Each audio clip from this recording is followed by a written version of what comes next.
هلا هلا هلا يلا حيهم ارحبوا، هلا هلا هلا يلا حيهم ارحبوا، هلا هلا هلا يلا حيهم ارحبوا، هلا هلا هلا.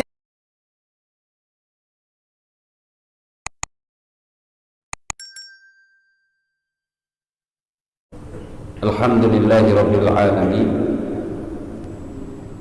والصلاة والسلام على أشرف الأنبياء والمرسلين سيدنا ومولانا محمد إمام المفسرين قائد المحدثين حجة الفقهاء وقدوة الأولياء والصالحين وعلى آله وأصحابه الطيبين الطاهرين. معاشر المسlimin yarhamkumullah, bersyukur pada Allah atas nikmat dan karunia kepada kita semua, yang pada subuh yang mulia ini kita dapat kembali melanjutkan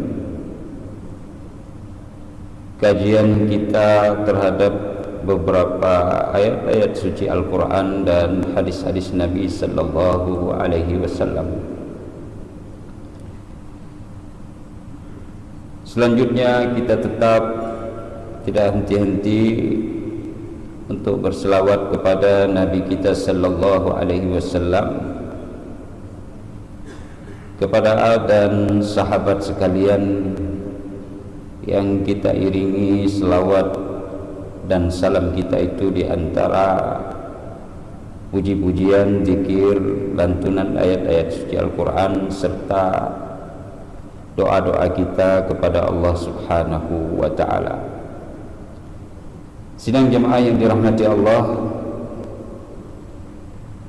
maupun pendengar di rumah melalui siaran radio Republik Indonesia, Gema Baitur Rahman, Radio Serambi FM dan radio lainnya yang menyiarkan siaran dari halaqah subuh Masjid Raya Baitur Rahman. Semoga Allah Subhanahu wa ta'ala merahmati kita semua. Dalam pertemuan yang telah kita lalui bersama, kita sudah melihat beberapa ayat-ayat Allah yang berhubungan dengan makhluk ciptaan Allah Subhanahu wa ta'ala yang agung, seperti arasy Allah Subhanahu wa ta'ala serta kursinya. Juga kita kemudian melihat kelebihan dan keutamaan daripada ayat-ayat Al-Kursi, yaitu ayat 255 dari surah Al-Baqarah. Dan insyaallah terkait dengan penyebutan kata arasy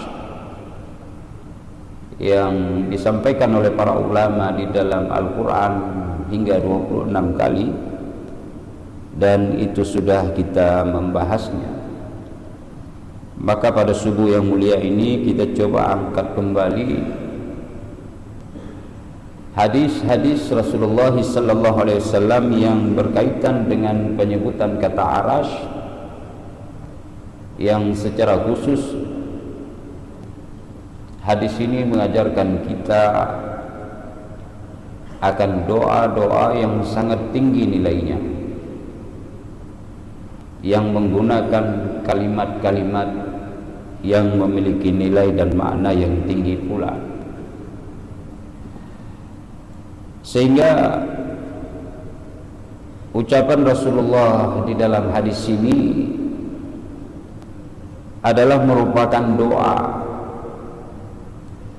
dan dimintakan kepada kita semua untuk bisa menghafal dan membacakan doa ini di kapan saja waktu yang kita pilih, sehingga kita dengan doa ini pada saat-saat tertentu yang sangat-sangat urgen dan darurat, kita bisa mengucapkannya dan insyaallah akan makbul di sisi Allah Subhanahu wa ta'ala. Di dalam hadis disebutkan bahwa Rasulullah sallallahu alaihi wasallam ketika ditimpa oleh perasaan gundah gulana, ada himpitan ataupun ada hal yang membimbangkan dirinya, maka baginda sallallahu alaihi wasallam membacakan doa ini. Doanya adalah La ilaha illallahul azim, La ilaha illallahul azimul halim. Ini kita anggap sebagai satu kalimat sempurna dari doa, dan memang demikian faktanya. Lalu paragraf yang kedua, La ilaha illallah rabbul arshil azim. Ini sudah dua. Dan yang ketiga, La ilaha illallah rabbus samawati wa rabbul ardi wa rabbul arshil karim. Katakanlah tiga paragraf yang terdiri dari 24 kata yang dipakai oleh Rasulullah. La ilaha illallahul azim al-halim. Ini boleh jamaah baik di masjid mencoba menghafalnya atau mengucapkannya dengan hati dan lisan. Yang mendengar di radio juga boleh, ataupun sudah pernah menghafal atau membacanya bisa diulang-ulang. La ilaha illallahul azimil halim. La ilaha illallah rabbul arshil azim. La ilaha illallah rabbus samawati wa rabbul ardi wa rabbul arshil karim. Ini doa Rasulullah sallallahu alaihi wasallam sebagaimana disampaikan oleh para sahabat. Anna Rasulullah sallallahu alaihi wasallam kana idza asabahu al-hamm wal ghamm washtadda karabuhu yad'u Allah subhanahu wa ta'ala bihadha ad-du'a. Ketika Rasulullah berada pada situasi yang genting, sedih, gundah, gelisah, gulana, atau berada di dalam himpitan persoalan serta kekacauan-kekacauan, maka beliau membaca doa ini. Sidang jemaah yang dirahmati Allah, ada di dalam doa ini al-asma, seperti tadi nama-nama Allah yang baik. La ilaha illallahul azimul halim. Allah adalah ismu dzat, nama dari zat Allah subhanahu wa ta'ala, atau dikenal dengan al-ismu al-a'zam, nama yang paling agung yang menjadi nama zatnya Allah subhanahu wa ta'ala. Kemudian ada al-asma al-husna di dalam doa ini. Yang kedua yaitu al-azimu, yang maha agung. Kemudian al-halimu, yang maha santun. Ini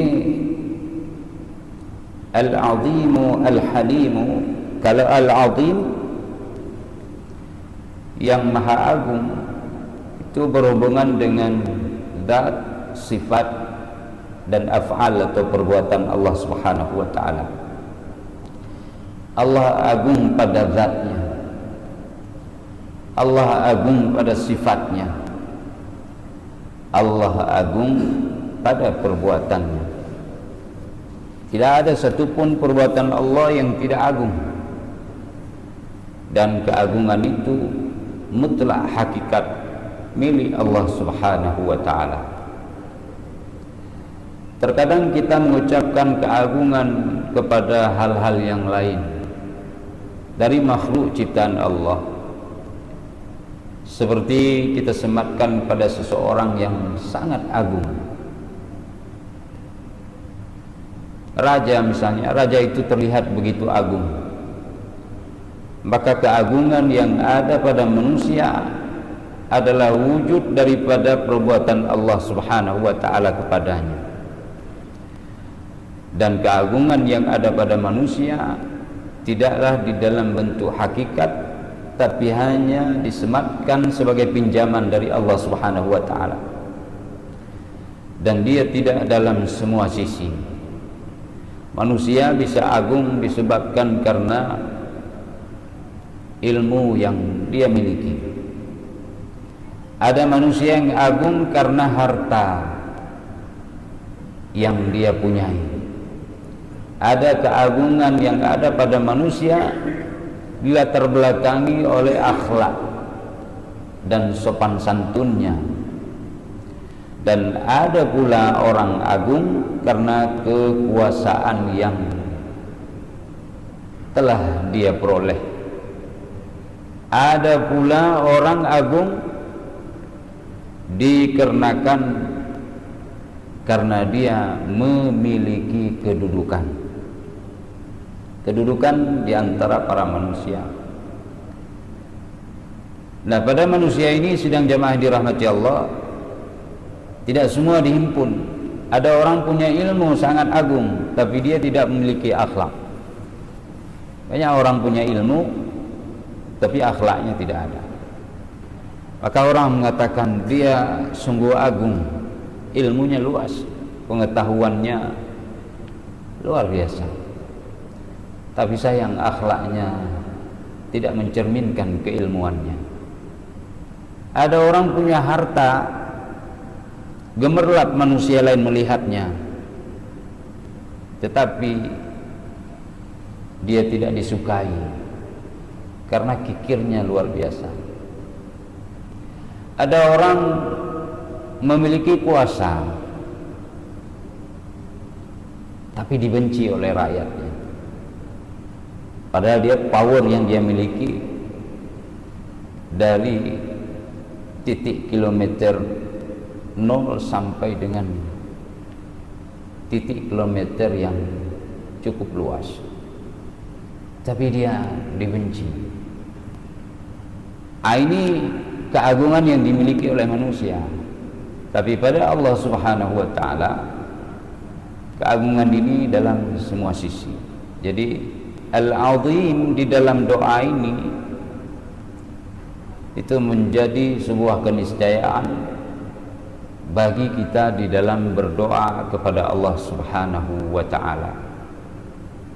La ilaha illallahul azimul halim. Yang kedua, asmaul husna yang ada di sini ada Al-Halim. Al-Halim adalah Sang Maha Santun, dan ini merupakan sifat atau asma yang berhubungan dengan perbuatan Allah Subhanahu wa ta'ala. Dia tidak berhubungan dengan zat, tapi dengan perbuatan Allah. Artinya Allah Maha Santun, tidak mudah marah. Allah akan memberikan toleransi dan maaf kepada makhluk ciptaannya, terutama manusia dan jin yang banyak sekali setiap saatnya melakukan kemaksiatan terhadap Allah.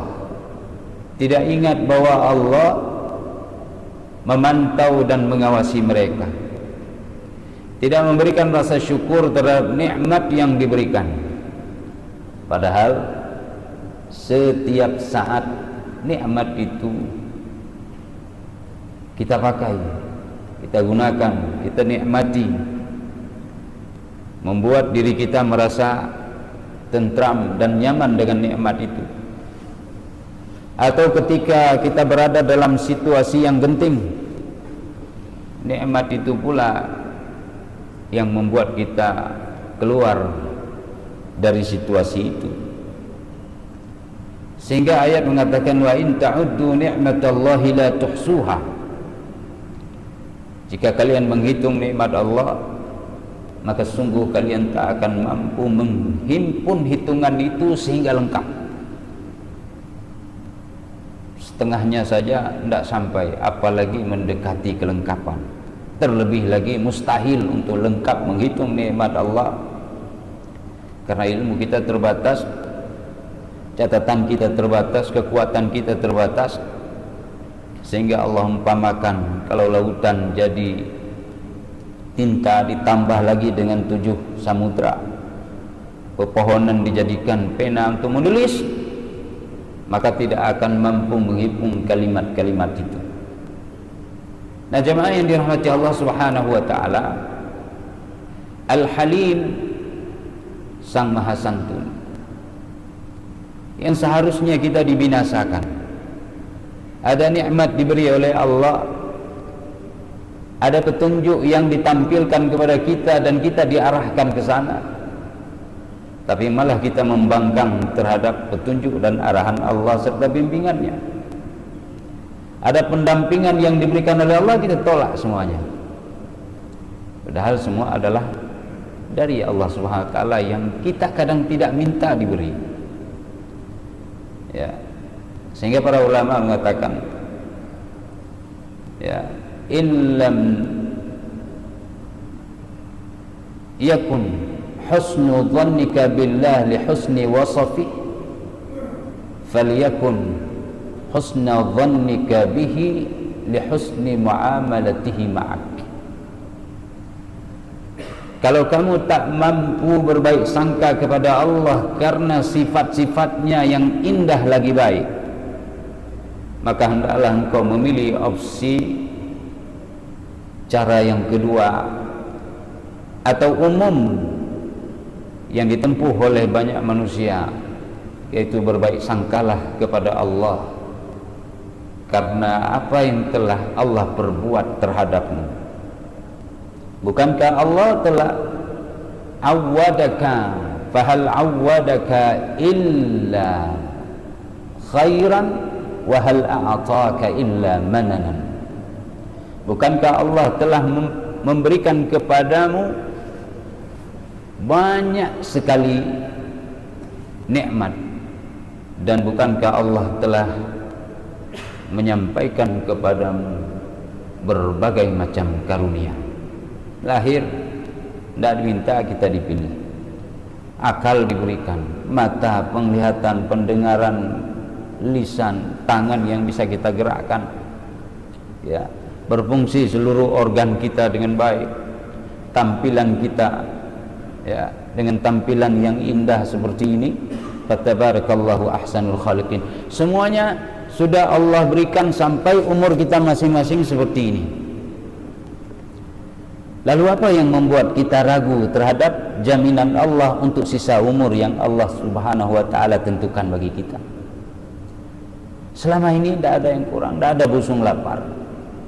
Kalau ada penyakit yang tersebar di sana sini mewabah misalnya, seperti COVID-19 kemarin, kita tahu tidak kena, apapun kita kena, kita diberikan kesehatan sampai dengan hari ini. Gundah gulana jiwa kita pada saat COVID merebak, bernafas seakan-akan kita berada di dalam air, atau seakan-akan kita berada di ruangan yang tertutup dipenuhi dengan asap yang hitam. Perasaan tidak enak. Tapi itu dengan berserah diri kepada Allah, ataupun tanpa kita berserah diri, tanpa kita minta pun, kegelisahan itu ada, lalu hilang sekarang. Siapa yang beri? Allah. Fahal awwadaka illa khairan wa la a'taka illa mananan. Allah beri selama ini nikmat, tidak ada yang bukan nikmat. Bahkan sampai teguran pun menjadi nikmat. Nah, kita balas semua kebajikan Allah ini dengan keburukan, kemaksiatan, pembangkangan, tidak mau peduli, lalai dan seterusnya. Tapi Allah tidak menyiksa kita. Allah hanya tegur. Ada pula yang Allah maafkan. Inilah dia Al-Halim, Sang Maha Santun. Bila emosi bisa menyesak jiwa kita, tapi kita mampu memberi maaf, bahkan tidak mendendam terhadap apa yang kita lakukan ketika kita meminta maaf, maka orang itu adalah orang yang santun, sebagaimana Ibrahim alaihissalam. Maka dari itu Allah Subhanahu wa taala adalah sang hakikat yang pada perbuatannya dipenuhi dengan kesantunan, sehingga disebut dengan Sang Maha Santun. La ilaha illallahul azimul halim. Itu paragraf pertama. Yang kedua, la ilaha illallahu rabbul arsyil azim. Kata al-azim yang kedua ini itu bukan disandarkan kepada Allah, tapi dia adalah kepada Arash. Tidak ada Tuhan yang berhak disembah melainkan Tuhan pemilik Arash yang agung. Nah, di sini Arash adalah makhluk, tapi Nabi menyebutkan keagungan bagi Arash. Mengapa demikian? Karena Arash adalah termasuk dari makhluk ciptaan Allah yang sangat besar. Tidak ada yang mengetahuinya kecuali Allah sendiri. Kita sudah sampaikan hadis pada pertemuan sebelumnya, bagaimana Arash itu ya dibandingkan dengan alam dan bahkan kursi, dia bagaikan sahara yang besar, kursi itu adalah kerikil. Lalu kursi itu dibandingkan adalah tanah lapang, bumi dan alam semesta ini adalah kerikil. Itu adalah perumpamaan perbandingan. Jadi Arash Tuhan adalah makhluk yang diciptakan oleh Allah Subhanahu wa taala begitu agung dan besar. Dipikul oleh 4 orang malaikat. Hari kiamat nanti dipikul oleh 8 malaikat. Jadi kalau kita ada permasalahan, ada problem, ada kendala, ada kegundahan, ada kerumitan, ada kesulitan, ada hal yang membuat kita sesak secara mentalitas maupun secara psikis, bahkan secara fisik, maka pada saat itu kita menggunakan doa ini, la ilaha illallah rabbul arsyil azim. Tidak ada Tuhan yang berhak disembah melainkan Tuhan pemilik Arash yang agung. Jika Arash yang demikian besar yang dimiliki oleh Allah Subhanahu wa taala tunduk dan diatur dengan kemauan Allah, apalagi kita yang sangat kecil dan tiada bernilai ini. Itu satu. Yang kedua, maknanya adalah kita hendak menyatakan di depan Allah kerdil dan hinanya kita ini. Ada makhluk yang Allah ciptakan begitu agung, agung besar, yang tiada banding dengan kita ini. Kita adalah debu yang hanya ditiup hilang, entah kemana jatuhnya kita. Arash yang demikian besar tunduk kepada Allah, maka kita pun yang hina ini tunduk kepada Allah. Nah, pada saat yang demikian kita memohon kepada Allah, maka Allah akan memperhatikan kita dengan memberikan solusi kepada kita. Sehingga doa ini dikenal oleh para ulama dengan sebutan doa karbil azim, doa yang bisa menghilangkan kesulitan yang sangat besar. Atau doa ini disebut dengan doa ul karbi wal arsy. Kenapa diambil al-arash?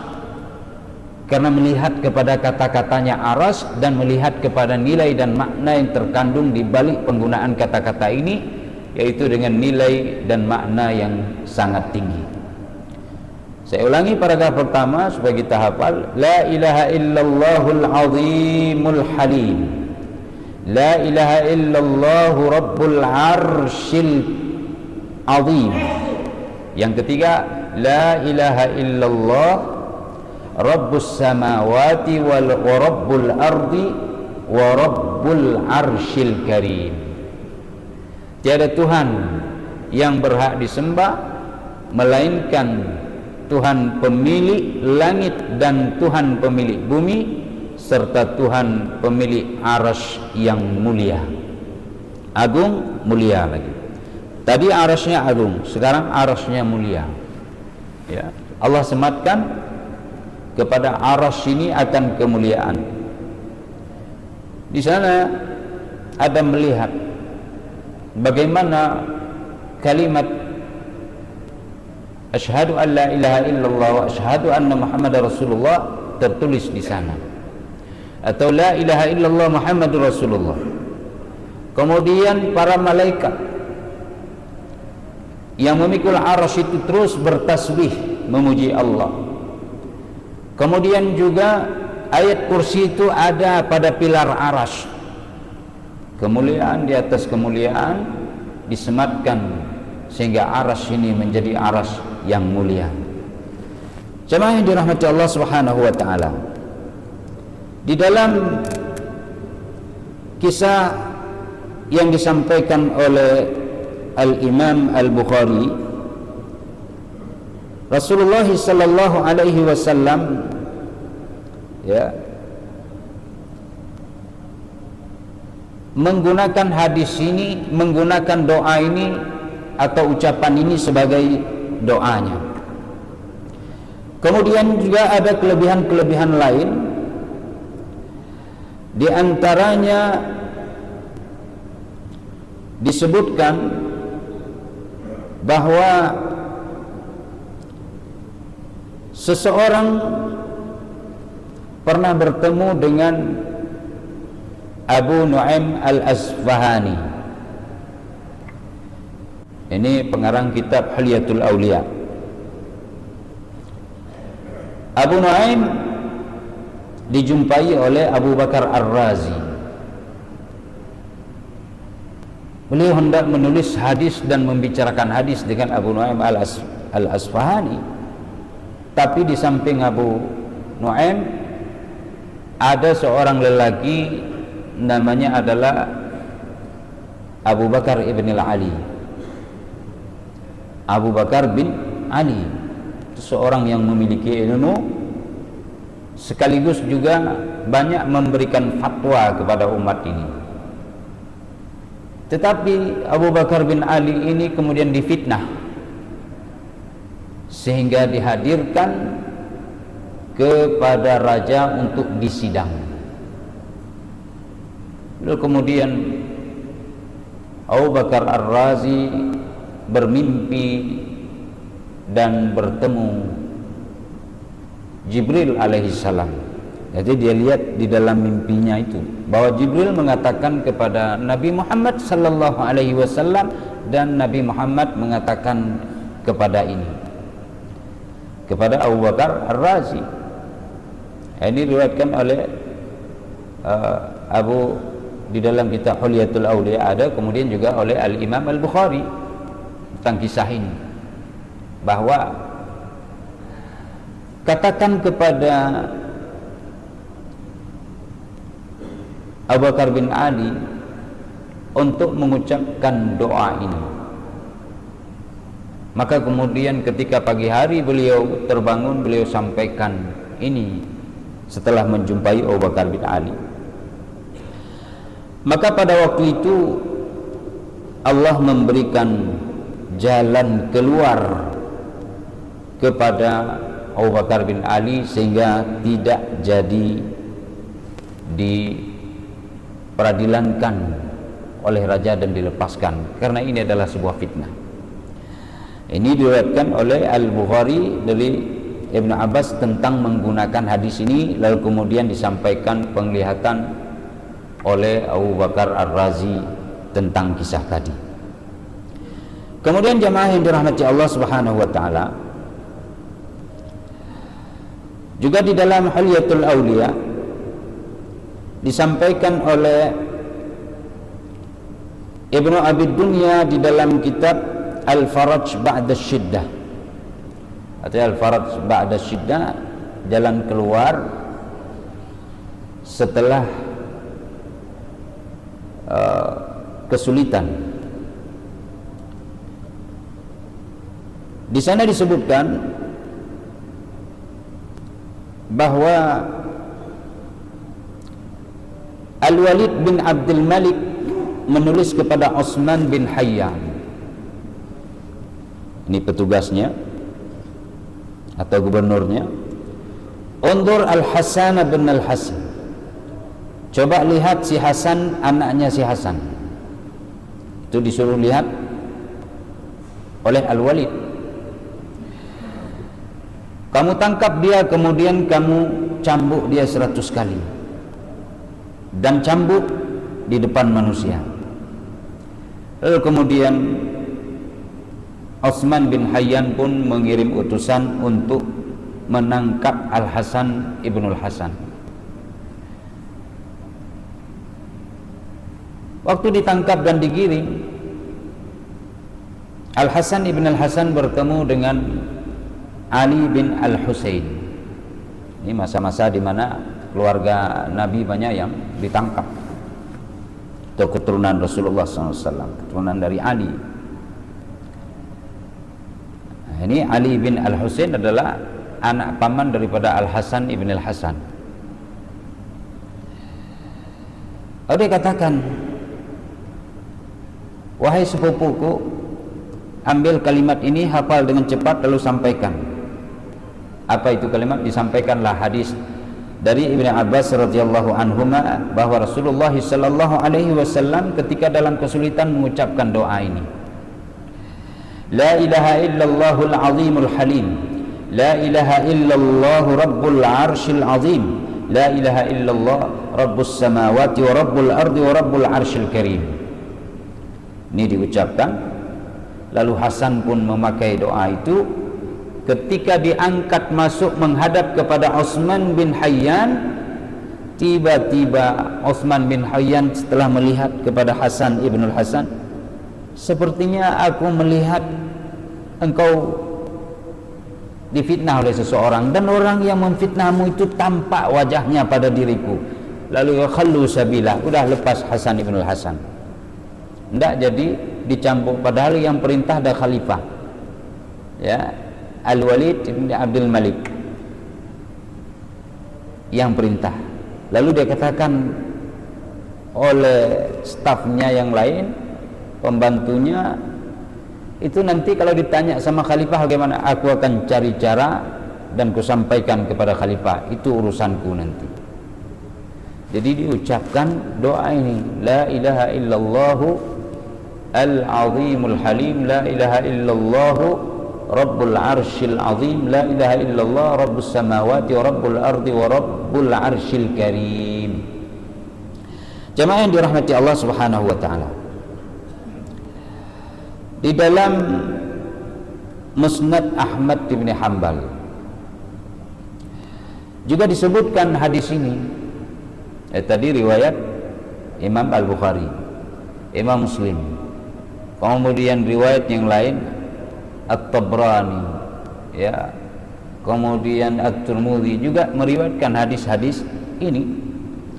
Ahmad bin Hanbal juga demikian. Disebutkan bahwa Nabi sallallahu alaihi wasallam mengatakan, ma min muslim, atau ma min abdin muslim, tidak ada seorang hamba muslim seorang pun yang mengunjungi orang sakit. Kita besuk orang sakit, lam yahdur ajaluh, di mana ajalnya belum datang, kecuali ajal tuh.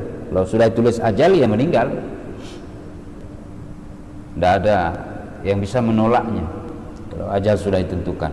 Ini kita kunjungi orang, kata Rasulullah, dia sedang dalam keadaan sakit, fayaqulu sab'a marrat, dia baca doa ini 7 kali. Apa doanya? As'alullahal azima Rabbal arshil azima Rabbal arshil azimi an yashfiyaka illa ufiya. Ini hadis riwayat Imam Ahmad. Saya meminta kepada Allah Subhanahu wa taala yang maha agung, Tuhan pemilik arasy yang agung, agar kiranya Allah menyembuhkan dirimu. 7 kali. Tidak bisa bahasa Arab, pakai bahasa Indonesia. Tidak bisa bahasa Indonesia, pakai bahasa Aceh. Saya meminta kepada Allah yang maha agung, sang pemilik arasy yang agung, moga-moga Allah memberi kesembuhan kepada engkau. 7 kali diucapkan. As'alullahal azima Rabbal arshil azimi an yashfiyaka. Maka 7 kali ini diucapkan, kata Ibnu Abbas, sebagaimana dari Rasulullah yang diriwayatkan oleh Imam Ahmad di dalam musnadnya, maka dia akan sembuh, terkecuali itu adalah ajal yang tidak mungkin sembuh dari kematian. Sidang jamaah yang dirahmati Allah Subhanahu wa taala, oleh karena itu ucapkanlah doa ini sering-sering setiap hari, dan insyaallah Allah akan memberikan kemudahan kepada kita. Terkadang doa banyak sekali kita kuasai. Ada doa berupa istighfar, astagfirullah. Ada kita selingi dengan selawat, ya. Istighfar itu akan memberikan ampunan terhadap dosa-dosa dan kesalahan kita. Istighfar juga akan memberikan rezeki kepada kita. Begitu juga dengan selawat. Di samping kita hilang gundah gulana dengan berselawat, kita juga akan mendapatkan ampunan dari Allah dengan berselawat. Di samping rezeki akan mudah dengan berselawat. Jadi kita seling-selingi, jangan ditanya saya lebih baik beristighfar atau lebih baik berselawat. Sama dengan doa ini tadi. Apakah doa itu lebih agung ataukah berselawat kepada Nabi lebih agung? Intinya semuanya adalah doa. Dan jemaah yang dirahmati Allah serta pendengar di rumah, doa itu tidak mesti harus dengan permintaan. Misalnya Allahumma atau Rabbi, ataupun disebutkan ya Allah berikan kepadaku, ampuni diriku, artinya ada permintaan di sana. Tidak mesti. Kadang-kadang doa itu dia dengan menyampaikan persoalan, sama dengan orang yang datang kepada kita. Ini sebagai perbandingan saja. Orang datang kepada kita lalu mengatakan kepada kita, saya susah sekali dalam 3 hari ini. Anak-anak di rumah pada kesulitan, sudah makan tidak ada, apalagi jajan. Ini orang yang berkeluh kesah kepada kita seperti itu. Ini berarti dia hendak meminta, kalau bisa bantu aku, tanpa perlu diucapkan. Nah, sama halnya dengan berdoa kepada Allah. Dalam doa ya tentang qarb al-arsh tadi, doa dengan menggunakan arsh yang azim, doa yang menggunakan asma al-husna ini, itu tidak ada permintaan, tapi sesungguhnya disitulah letak permintaan. Dengan menyatakan bahwa kita rendah, kita kesulitan, kita ini hina, engkaulah sang maha pengatur, ya, yang menguasai aras yang agung, engkau pula agung, engkau maha santun. Aku ini banyak sekali kesalahan, aku ini banyak sekali dosa, tapi kesantunanmu itu yang membuat diriku bisa tetap bertahan berada di dalam pandangan dan bimbinganmu, wahai Tuhan. Itu ada. Dari mana kita tahu itu ada? Permintaan di dalam penyampaian keadaan dan keluh kesah tanpa meminta pun itu sebenarnya doa.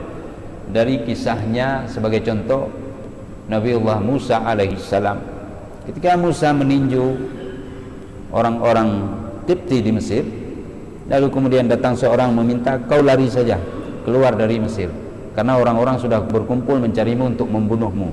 mereka sedang mengatur konspirasi jahat untuk menangkap dan akan memenjarakan dirimu. Lalu Musa keluar lari. Apa kata Musa? Beliau meminta kepada Allah, ya, qala asa Rabbi ayyahdiyani sawa'as sabil. Ini permintaan dia. Moga-moga Allah Subhanahu wa taala memberikan penunjukan kepadaku arah yang benar. Moga-moga Allah Subhanahu wa taala mendampingiku dengan mengarahkanku ke arah yang benar. Itu permintaan daripada Musa. Satu, ada permintaan. Lalu ketika walamma warada ma'amad, ketika Musa sampai di tempat di mana di sana terdapat air yang digunakan oleh penduduk Madian, ya, saya singkat, tidak usah baca ayat, ya. Musa melihat ada orang-orang sedang memberikan minuman ternak dan melihat ada dua wanita yang kebetulan nanti dua wanita ini adalah merupakan putrinya daripada Nabi Syuaib alaihissalam yang tidak memberikan minum. Musa membantu memberikan minum itu. Setelah memberikan minuman, lalu kemudian thumma tawalla ila dhilli, lalu Musa berteduh di bawah bayang-bayang pepohonan. Apa kata Musa? Qala rabbi inni lima anzalta ilayya min khairin faqir. Musa berkata di dalam doanya, padahal tidak ada permintaan di situ. Musa berkata di dalam doanya, ya Allah, ya, qala rabbi inni lima anzalta ilayya min khairin faqir. Saya sangat membutuhkan kebajikan dari sisimu. Saya sangat butuh kepada makan karena lapar sekali sudah nih. Jadi saya butuh makanan karena sudah lapar sekali. Tanpa minta, ya Allah turunkan kepadaku makanan atau kirim kepadaku makanan. Jadi doa bisa dalam wujud permintaan, bisa pula dalam wujud menyampaikan keadaan dan situasi kita meskipun kita tidak meminta. Dan dari sini kita belajar banyak.